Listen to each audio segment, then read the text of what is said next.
to my channel. Keto Cricket here, and this is actually part 2 of a video. So if you haven't watched the previous video about stress, I will link it in the description below. Please go check that out as well. This video can be, of course, seen on its own, as hopefully it's going to help you guys no matter what. But I do want to make sure that you understand where stress comes from, because I think there are a few places that we tend to forget about, and that's all I'm going to say about that. In this video today, we are going to talk about some solutions, or at least some band-aids to help with stress. So in the previous video, we did talk about both short-term stressors as well as long-term stressors, and those things that I talked about are out of our control.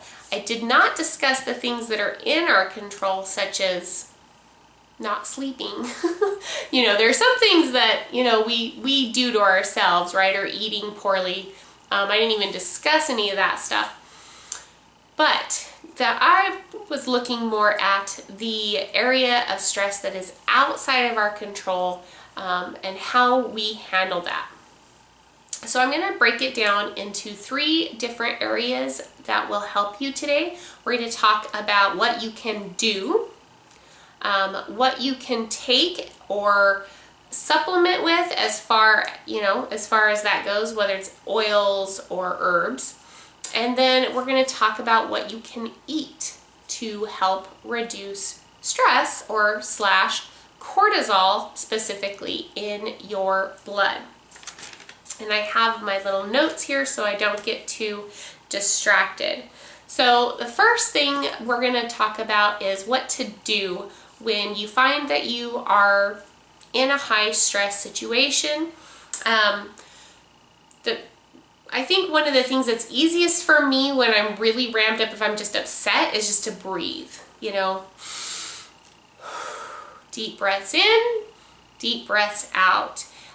One of the really cool things that I personally like to do, especially if I'm just really angry, is switch it up. Because if I switch it up in my brain, then it makes me focus on my breathing as well. So I'll breathe in through my nose and then out through my mouth, twice, and then switch it. So I'll breathe in through my mouth and out through my nose, just to force me to really focus on my breathing. And when we focus on something else, that oftentimes brings our stress levels back down. Breathing is also another big part of, or can be a big part of meditation. I don't meditate per se in probably the way that a lot of folks do nowadays, but I think it's ironic that there have now been tons and tons of scientific studies about the benefits of meditation, but we call that prayer. So I found that when you focus on somebody else and you talk to God, typically your stress levels do come down, and there's data there that backs that up, not just my own faith in that. So I call it prayer. If you want to meditate, that's fine, but I do recommend prayer. You'd be amazed how much it'll help you. The other thing you can do is to find your happy task. So usually most people will have something they like to do that helps them to focus on something else. And it might be something you don't normally like to do, like cleaning. There's a lot of people out there that angry clean, right? You probably heard of that. That don't bother me, I'm cleaning. If I'm cleaning, that means I'm really mad. But there's something to be said about that. That does bring your cortisol levels down, because again, it's taking your focus off of the task at hand, and it's giving you something else to focus on.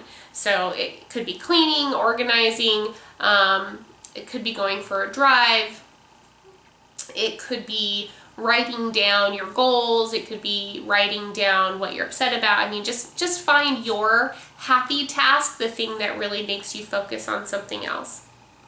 Of course, exercise will also reduce stress, but I will want to caveat that with make sure that the exercise isn't stressing you out more. you know, make sure that it is an easier exercise, you know, like walking, swimming, something that's not going to be maximum out. Like if you're already stressed, you really probably want to stay away from HIIT or really intense cardio or even really intense strength training. Do something that's a little bit lighter for the day. Make sure that it's exercises that you actually enjoy doing right now. And like I said, maybe it's going for a walk, maybe it's gardening. Getting out and moving is going to help reduce that stress. It's also going to get blood flowing throughout the body, but you don't want to make it, if you're already stressed, you don't want to cause more stress and inflammation on the body. So be careful with the exercise that you are choosing to do. The last thing I want to touch on, and again, this is another thing that's had a lot of scientific studies found in it, and it's why they bring animals to retirement centers, and they are starting to bring animals, even actually my daughter's college campus brings animals in on finals week for the kids to come in and pet and interact with the pets, with the dogs, so that it reduces their stress.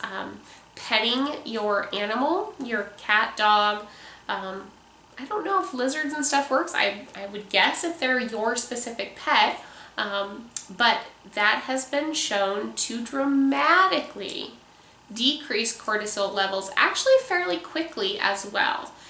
So if you have a fur baby, go ahead and you know, grab a hold of them and love on them and hug them and pet them, and that will also reduce stress as far as things you can do. Next section we're going to look at is things you can take, basically. So herbs and ointments, those types of things.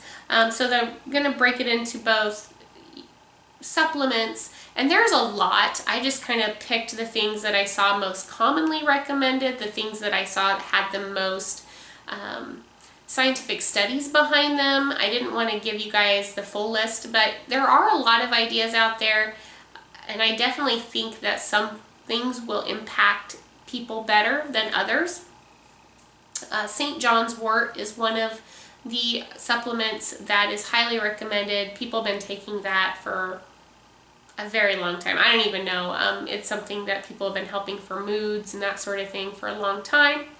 Ashwagandha is also a really good mood booster and can help reduce your cortisol levels.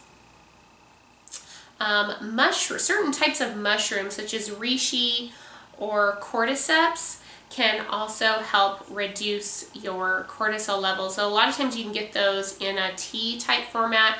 There's a lot of different brands out there that are doing that and doing it really well. So definitely check those out if that's, you know, that can be a whole thing. You know, you sit down, you make your tea table, and then you can take your mushroom tea, and there you got it. They're not always just teas. You can take them just as a powdered supplement as well. And then ones that I thought are really interesting, just because again I have a little different background maybe, but frankincense and myrrh, which are essential oils, also help reduce stress, which is really interesting because those are the two oils that have been around for thousands and thousands of years. Those were some of the gifts that the wise men gave Jesus, and that's one of the things that they used to anoint the priests with, was frankincense and myrrh. So I find that very interesting that they have been shown to produce a really calming effect on people. So you can buy some that you can rub on. You can even get some that you can put in a diffuser where you just put some drops in there and then it sprays. So it's more of an aromatherapy type of essential oil if you don't like putting things on your skin. And then the last one is lavender. And again, this is one you can buy lavender Epsom salts. You can soak in a bath, which is going to help you, give you something to do, as well as give you an essential oil that's going to trigger some calming effects. Lavender also relaxes you as far as helps you to sleep better, things like that. And now the section you've probably been craving, the thing that I think most of us find the easiest to do when we're stressed is eat. And I have some good news for you. Chocolate actually reduces cortisol. Now, I'm not giving you permission to go out and eat a Snickers bar or M&Ms. You get some dark chocolate, the darkest you can handle, preferably zero sugar. I can actually just eat dark chocolate, like 100% baking chocolate, as long as I have some pecan butter to dip it in. But and pecan butter doesn't have to be sweetened either. But basically, the darkest chocolate you can handle. It does have a little bit of increased carbs, so be aware of that. But that dark chocolate does reduce cortisol, which is one reason why we crave it when we're stressed. It's not all just about the emotional eating. And you've talked about in one of my videos prior, sometimes you're craving things because it's what your body needs. Another great thing to help with raised cortisol levels are blueberries. Blueberries have great antioxidants and can really help to lower cortisol levels as well. And if you sprinkle them in some yogurt, then you've got dual things going on, because a prebiotic or a probiotic can also help you to really reduce cortisol, because you're helping your gut bacteria. And as you guys all know, the gut biome is the second brain, and feeding them the healthy, good bacteria that we want helps us to produce all the good hormones and help reduce cortisol levels naturally as well. Another thing you can eat is an avocado, which one of the reasons is because it has such good healthy fat. So definitely don't be afraid of really good healthy fats while you are stressed. Again, that's something that's going to help fight insulin, right? Because fat does not spike or peak insulin. So it makes a really great thing to add to your diet or your day. Make sure that you're not adding it to a caffeine beverage though. So I will kind of mention that for you guys that are coffee addicts. If you're already stressed and your cortisol levels are already really high, try to avoid caffeine as much as possible. At the very least, limit it to just in the morning for just a couple hours. Help you get through the day, that first beginning, but you really should be limiting that if your cortisol levels are already really, really high. And then the last thing is fish. So the other thing that they've recently really been looking at is the amount of omega-3s, which is a protein that you can find in most fish. The best one that I would recommend for you guys, that's probably the cheapest and keto friendly and all the things, is probably some wild caught salmon.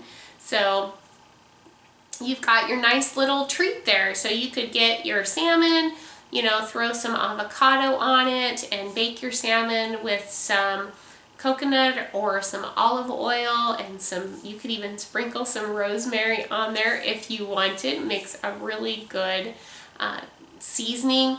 And then for dessert, have some blueberries with a little bit of yogurt and a little bit of chocolate, and you have a meal to help reduce stress. And just looking at all the colors and stuff that are on that plate alone will probably make you feel a little happier. So I hope you guys enjoyed this video, and I hope it helps you guys, because stress is real, and it makes me so sad when I see people that are trying to lose weight get stressed out, and then they stress about the weight. It becomes this horrible vicious cycle, and not everybody succeeds and just pushes through. A lot of people, that's when they give up on their new way of eating. So I don't want you to give up. I want you to push through and continue to be the best you can be. And let me know in the comments what you do to help reduce your stress. Have a great night.